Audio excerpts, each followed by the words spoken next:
join me in welcoming my good friend Patrick Williams.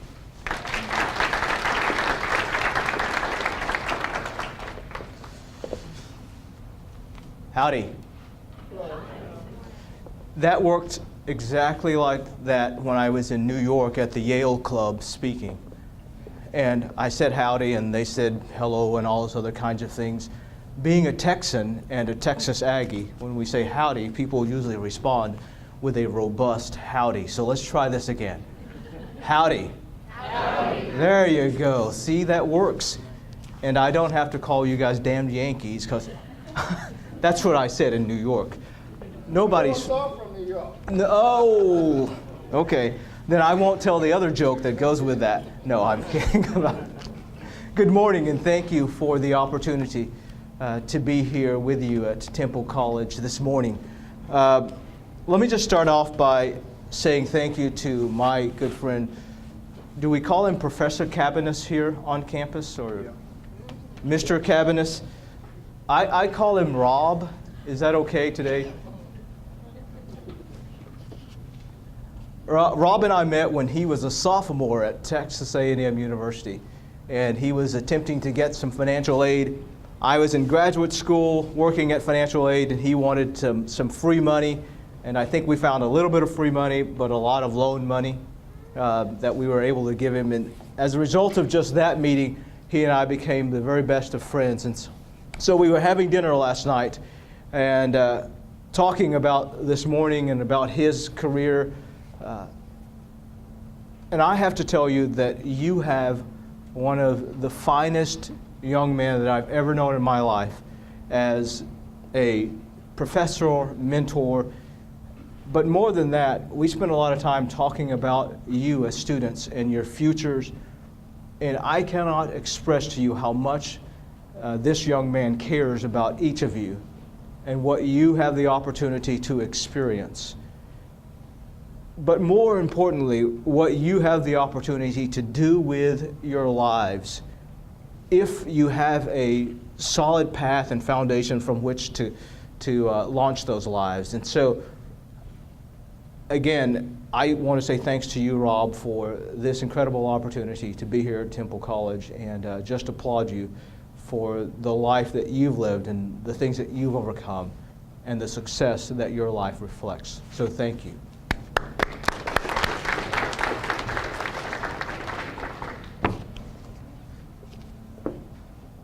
Isn't it strange how princes and kings and clowns that caper in sawdust rings and common people like you and me are the shapers of eternity? Each is given a list of rules, a shapeless mass, a bag of tools, and each must fashion, before life is flown, a stumbling block or a stepping stone. What will you do with your rules and your tools? Will you establish something that is a stumbling block, or will you establish something that is a stepping stone to the success that your life can be? Every one of us has a set of circumstances, a set of skills. It is up to us to decide whether those circumstances and skills will be the things that elevate us to a place that we never dreamed that we'd go, or allows us to be at a level of non-success that we never thought we wanted to live at. The choice is yours. The pain of discipline today, or the pain of regret tomorrow. The choice really is yours. I'm from a place in East Texas called Palestine, Texas. I am the 13th child of 14 blessed to Isaiah and Elvira Williams. My parents didn't graduate from high school. My mother's education ended in the 11th grade, and my father's education ended in the 6th grade. My dad never worked anything but manual labor in his whole life. My mom never worked outside the house. She never even learned to drive. For most of my teenage years, in fact, all of my teenage years, my mother was a raging alcoholic. And somehow, through the grace of God and determination, they managed to send 10 of 14 children to colleges and universities around this state. They managed to attend 9 of those college and university graduations. We probably would have had a few more, but in their time, they buried 5 sons. Their success story is what I want to share with you today. I know I'll have lots of examples about my life and the things that I've had a chance to do, because I know that life better than any other one. So if some of you were in here last year and you've heard some of these stories before, I apologize. I only have one life. Isn't that a soap opera, One Life to Live? Okay. All right. As the world turns. Let me start out by sharing with you my first day at Texas A&M University. August 28th, 1988, I arrive at Texas A&M University. It's hotter than you could possibly imagine at Texas A&M. This is the very first time that I've been on the campus at Texas A&M University. I did the admissions paperwork and all through the mail. I never visited the campus. In fact, the day that we left for Texas A&M, my dad and I packed our things in the car and we left for Texas A&M. I didn't know geographically on a map where the school was located. My father knew where a place called Madisonville, Texas was, because he'd worked for the railroads. And I said to him, we'll just read the street signs in order to get to Texas A&M. And that's how it happened. There happened to be a sign that says Bryan, Texas, and the arrow pointed that way, and I said, Dad, let's go that way. That's how planned my life really was. It's not like I had this great big plan that was, 6 pages long and it had a great strategic and tactical plan to it. It was, I'm going to get to Texas A&M University. I got there on August 28th. It was hot. My dad, being a wise man, did not help me get my things upstairs into my dorm room. In fact, he just put them on the sidewalk there. Because the dorm that I lived in was an unair-conditioned residence hall. It was $316 a semester, and that's what we could afford. So I get all my things packed in or up to the room in my dorm room. I get all settled in there, and I get my Superman-colored sheets on my bed. And I sit down after plugging in my clock radio on the bed, and I begin to cry like a 7-year-old kid. Because everything that I knew and had experienced was behind me in a small town called Palestine, Texas. All the hopes and dreams that I thought I wanted to achieve were through the doors of Palestine High School and Palestine, Texas. And there I was in this place of nearly 40,000 individuals. And I didn't know anyone, and no one knew I was coming. So I sat there and I cried. And on the clock radio, and this is not an exaggeration, the very first song that I heard was by Bobby McFerrin. It said, "Don't worry, be happy now." Bobby McFerrin is telling a kid who is in a city where he's never been, at a place with twice as many students as he had citizens in his whole town, who has $10 in his pocket, don't worry, be happy now. I would tell you that $10 is enough to take you on the journey of a lifetime, if you will allow it. At that day, August 28th, 1988, I was at a place that I like to call New Beginnings. And every one of you who sits here at Temple College attempting to enhance your skills, to develop your skills, you are at a place of new beginnings. And all around you, there are the Bobby McFerrins who are saying, don't worry, be happy. The message of hope is all around you. If you will look for it, hear it, heed it, and it will take you on a journey of a lifetime if you take advantage of your brand new beginnings. I'm going to share with you in an open and honest way experiences from my lifestyle. I'm going to share with you what I think is a very simple formula for success. Let me just tell you that the most successful people are not the exceptions to the rules. They are simply exceptional at the rules. I hope you heard that. The most successful people that I know are not the exceptions to the rules. They are simply exceptional at the rules. So why are you here today in Temple College? Somebody tell me, why are you here today? Anyone? Yes, ma'am. I'm here, even though I graduated with honors, because we instituted a new accounting program, I'm here in transferring to fellowship. You are transferring to enhance your skills again. Anybody else? Why are you here?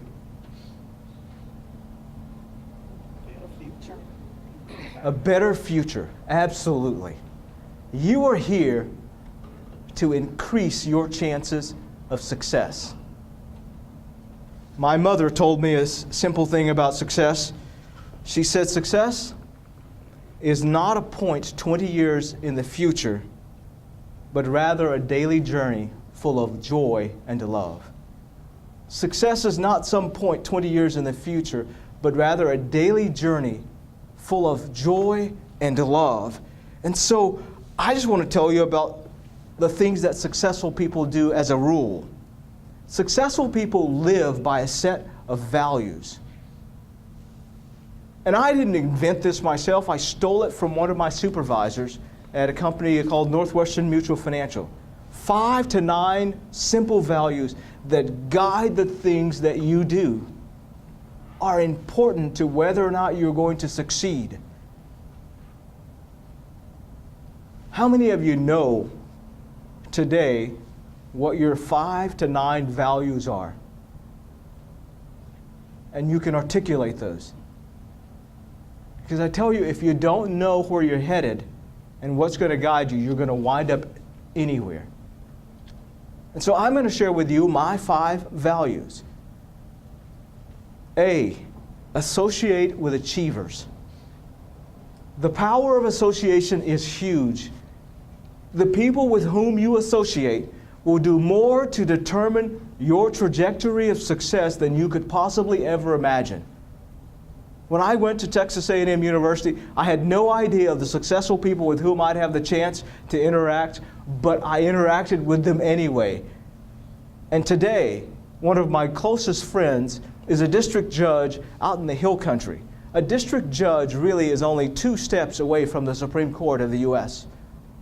Federal appointment is what he's seeking next, and if he wants to, he will become, or if he gets the opportunity, a Supreme Court justice. That's a successful person with whom I want to spend some time. I started hanging out with Rob Hoffman when we were freshmen at Texas A&M University, and we got involved in this little organization called the Wiley Lecture Series at Texas A&M. Wiley Lecture Series is a series that brings in speakers who are of international fame. And because I was hanging out with Rob, I got involved with this organization, and one of the opportunities of a lifetime happened to me that I got the chance to ride in a car with the Prime Minister of Great Britain as a freshman at Texas A&M University. Margaret Thatcher and I rode in a car from her hotel to the auditorium where she was going to speak. And it gets even better for me, who was a journalism kid who always thought that he wanted to be Ed Bradley off of 60 Minutes, because Ed Bradley was moderating that event, and I met my hero because I was associating with an achiever. Be careful of the people that you surround yourself with. They can do more to help you succeed or fail than you possibly would have imagined. Number 2, love like the God of creation. That's a value for me. I want to love people like the God of creation loves me. Without judgment, without expectations and everything placed upon it. I just want to love people. 3 years ago, I went back to Texas A&M University as the director of development, now senior director of development for the Texas A&M Foundation. I met a young man from Waxahachie, Texas, whose father is a veterinarian, who has all the great wealth that you would think that you wanted as a student, and he was a national or state FFA officer. We met one Saturday morning at the Poultry Science Farm there at Texas A&M University. I said hello to him and we exchanged information. I said, hey, I'll get back to you. I learned that he's a student worker in the Vice Chancellor's office where I work. And I said, well, let's just go out and have dinner one day. I remember emailing the young man, and we had dinner, and as a result of that, we started working out a couple of times a week together. And just before the holiday break, this young man sent me a little gift, a little stocking with some candy and a note. And in the note he wrote, "Thank you, Mr. Williams, for spending time with me this semester. On the night that you emailed me to have dinner, I was considering committing suicide." Here's this kid who has all the economic advantages that you could possibly imagine, who is a state FFA officer, Future Farmers of America. It no longer really stands for that, but that's what the organization started out as. But because he's at Texas A&M University and no one knows who he is, and he doesn't know anyone, he is lonely and depressed. But because I choose to live by a value of loving every individual like the God of creation loves me, I was able to help this student to succeed. He's now a graduate of the College of Agriculture and Life Sciences, working in Iowa for John Deere, or one of those major manufacturers of farm equipment. By that simple value, you can change lives. Value number 3, integrity over all. Integrity over all. The simple fact is, if you don't want your grandmother to know about it, and if you don't want it to be on the 6 o'clock news, then you shouldn't be involved in it. If you don't want your grandmother to know about it, and you don't want it on the 6 o'clock news, you shouldn't be involved in it. Live a life that is absolutely full of integrity. In everything that you do, integrate truth into everything that you do. Number 4, vision. A life full of vision. Vision is where you want to be. It's the long-range goal of your life. How do I see myself in 20 years? What do I want to be? And I will tell you that the reason that I stand here today is because I had a group of parents who had a vision. My parents' vision through all their struggles was simply that their children would live a better lifestyle than them, that their children would have college educations. Everything that they did, they focused on making sure that their children had that. My vision today is simple, that when I am gone from this earth, I will not just be remembered, but I will be missed. My presence in people's lives will be missed. That's the vision. But vision has to be driven by a daily mission. Mission is the short-range version of vision. It is what gets you up and gets you moving every day. And my mission is pretty simple. For me, it's not simple to live, but it's simply stated, I want every person who comes into contact with me to be better because of that contact. That's my mission every day. That if you and I have the chance to interact, that I leave something in your life that makes you better. That's my mission, and I hope that you will get some version of that.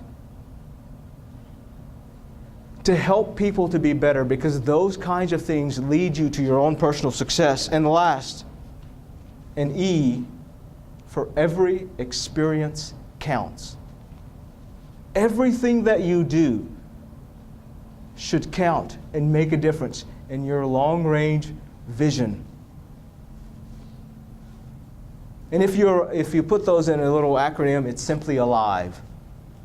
Those values are the things that I live by and I chase every single day. And I'm not saying that those are all going to be the values that you live by and you chase, but you ought to know what is guiding your life. What's the compass that keeps you grounded, keeps you focused, keeps you headed in a direction that's going to make you successful. Successful people don't reinvent the formula, they simply live by the formula. The formula is simple. In this, know what drives your engine. What makes you go every single day of your life. Those kinds of values will help you build a stepping stone instead of a building block. Here's some things that you can't succeed doing. And I didn't make this up myself. I got this from the Reverend Kirby John Caldwell, who was pastor of the largest Methodist church in the nation down in Houston, Texas. He's also the guy who performed the wedding ceremony for George and Barbara Bush's daughter. So this is a guy that I really wanted to know, and I've gotten a chance to associate myself with that person. Again, there's that association with high achievers. It's an important piece of what you will do in your life. Kirby John Caldwell says, you cannot succeed if you're confused. If you wake up every day and you're confused about your values, about your mission, about your vision, then you cannot succeed. The picture ought to be very clear inside of yourself where you're headed and what's driving you every single day. Kirby John says you cannot succeed if your priorities are not straight.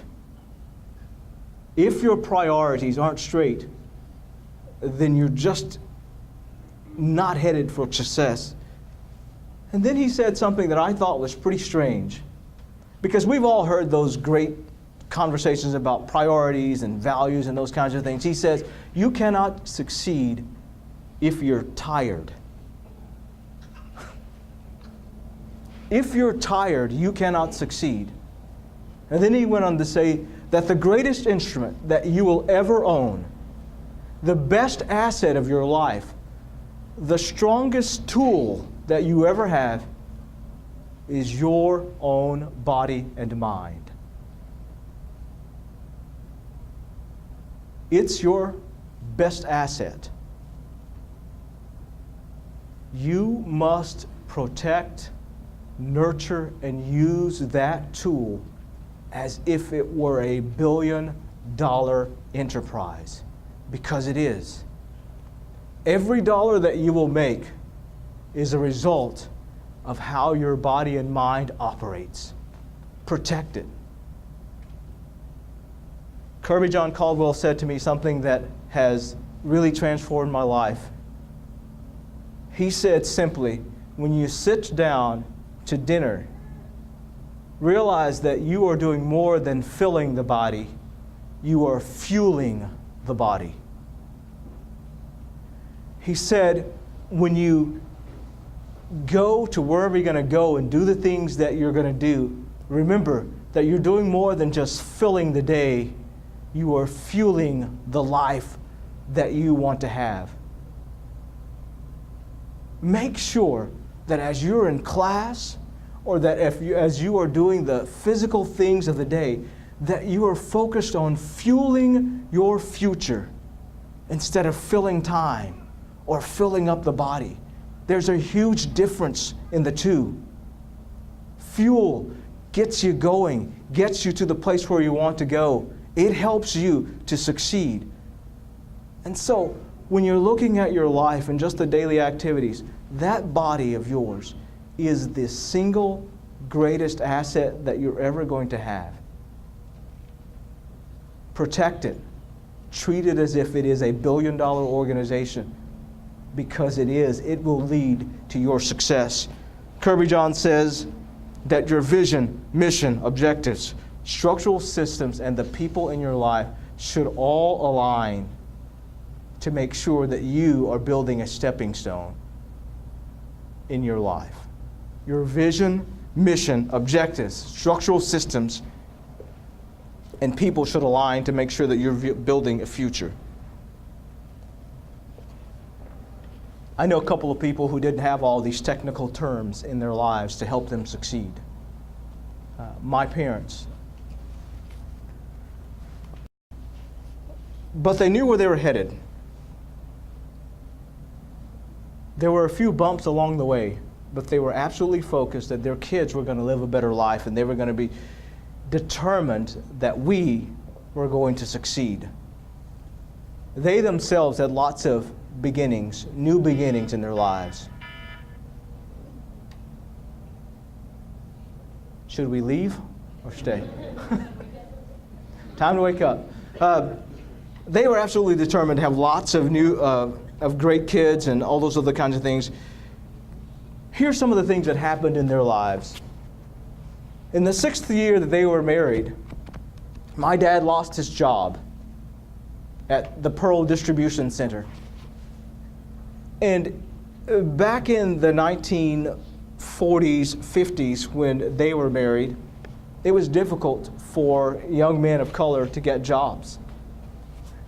And so for nearly 3 years, my dad was without a job. He has a 6th grade education. All he could do was manual labor. They lived in the car for nearly 3 years, while my siblings, I wasn't yet born, lived at my grandparents' house. But they never stopped being present for us.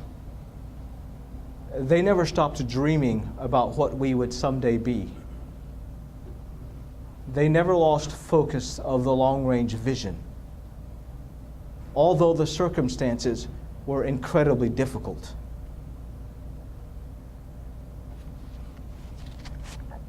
If you were here last year, you've heard this story, but I will tell it again because it so illustrates what my parents were willing to do for us. The poem that I read at the beginning of this speech was one that the president of Paul Quinn College, when it was in Waco, Texas, Dr. Warren Morgan, used to use often when he gave his final commencement address to the students. And one Friday afternoon, Dr. Morgan was visiting our home. And I have to tell you that our house was a place that was incredibly impoverished. I used to say in some of my speeches that we were poor, but actually we were just po. We couldn't afford the other O and the R.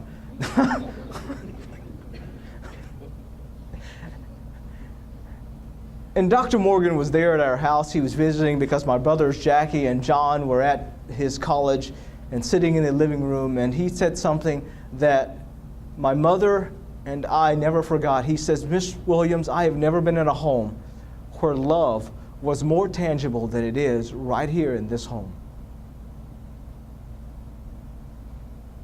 And I remember my embarrassment as Dr. Morgan was visiting and saying those kinds of things to us, that there was a rat playing in the corner of the living room over at near the Dearborn heater that heated the house. In fact, there were so many mice and rats in our home that we kids coined the phrase. We had about an acre and a half of land around us. We had a blueberry rat cemetery out in the field, where when we found a mice that had been poisoned or lost its life in the house, we would just actually bury it in Blueberry Rat Cemetery. And that was something that happened. Yes, I know, Blueberry Rat Cemetery. That was something that happened, at least on a monthly, if not weekly basis in our house. In 1999, my mother died of the second heart attack that she'd had in her life. She overcame alcoholism as a result of her first heart attack. But she never overcame smoking. And in 1999, she passed, and I had the opportunity to do a part of the eulogy at her memorial service. And I told this story. I'm going to tell it again. I always tell it. Rob can probably say it with me. But my mother, one day when I was at the house, and I'd taken off my tennis shoes in the living room, asked me if I would pick up my tennis shoes and take them to my room. And I don't know what was wrong with me that day, but I kicked the shoes across the room, and I said, why don't you pick up those old cheap tennis shoes and take them to the room? And God was with me that day, as many of you can attest to. I did not get the beating that I rightfully deserved in that moment. But instead, Mom went about doing the things that she did that made our house a place so full of love that a college president would recognize that.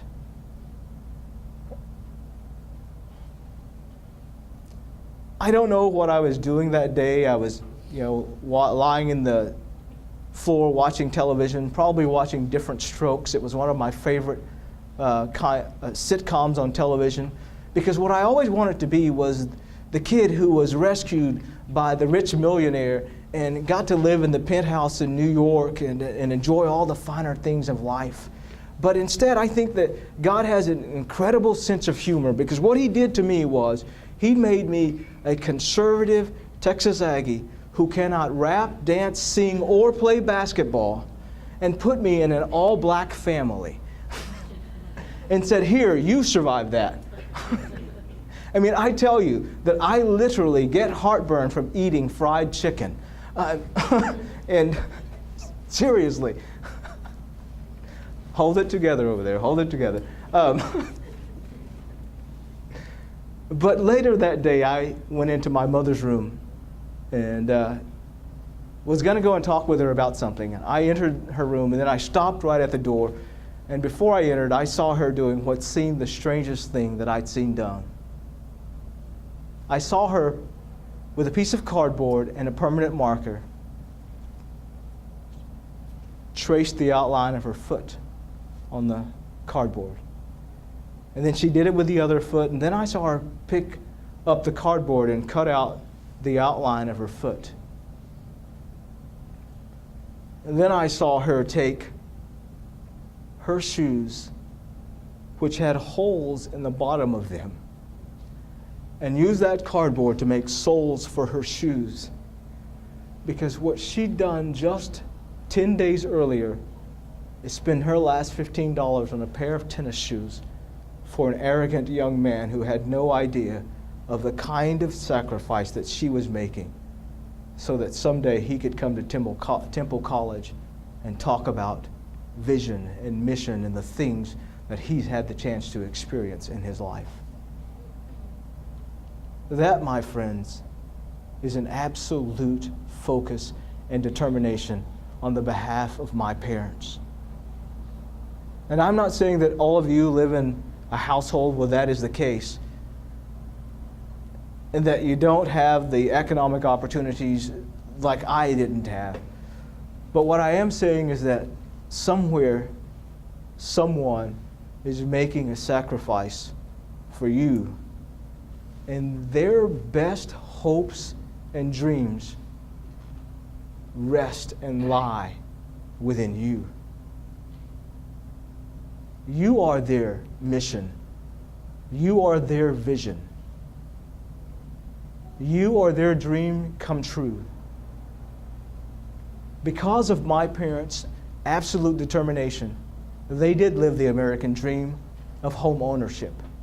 We bought them in 1994. Their first home, gave them the keys. I had the opportunity to seize the power of attorney, and I took care of everything for my parents. Literally everything. I bought the groceries, I paid the bills. All I did was give them a $100 every 2-week allowance just to spend on whatever they wanted to. That was the great privilege of my life. If I never do anything else, That's the great privilege of my life. Because what I had the opportunity to do was to help those parents of mine to live their dream because they poured into me. Somebody is pouring the very best of themselves into you. Will you help yourself and that individual live their dreams through what you will achieve? Every one of us is here today because we want to be more successful. That's what you're hoping to achieve. Every one of us is here today to figure out what the formula is for that success. And I will tell you that when I was sitting in your seat,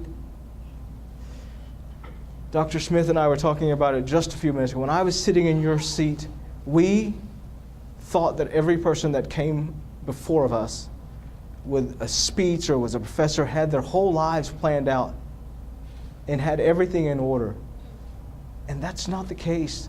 We're ordinary people who do the extraordinary thing of simply being exceptional at the rules.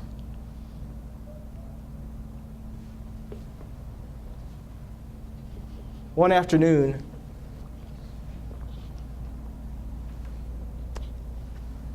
when I was in the 6th grade, all of the kids were doing a Mother's Day project. They were making these spice ropes and yarns for their parents and mothers and taking it home. My parents didn't have the money to buy the supplies for me to do the project. I didn't have any yarn, I didn't have any spices, and so I wasn't able to take a project home to my mother on Mother's Day in the 6th grade like every other kid was getting the chance to do. And so I went home and I remember sitting at her bed. We had a piano stool at the end of her bed, and we sat there and she consoled me and told me it was okay. And I gave her a poem that I'd written. I've long since lost the poem. But in return, she shared with me some advice that she'd read long ago. It's a poem by Langston Hughes, and I'm going to share that with you as we close today, because it's changed my life, and I hope it will change yours. Well, son, I tell you, life for me ain't been no crystal stair.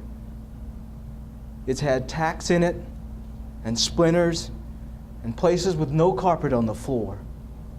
Bare.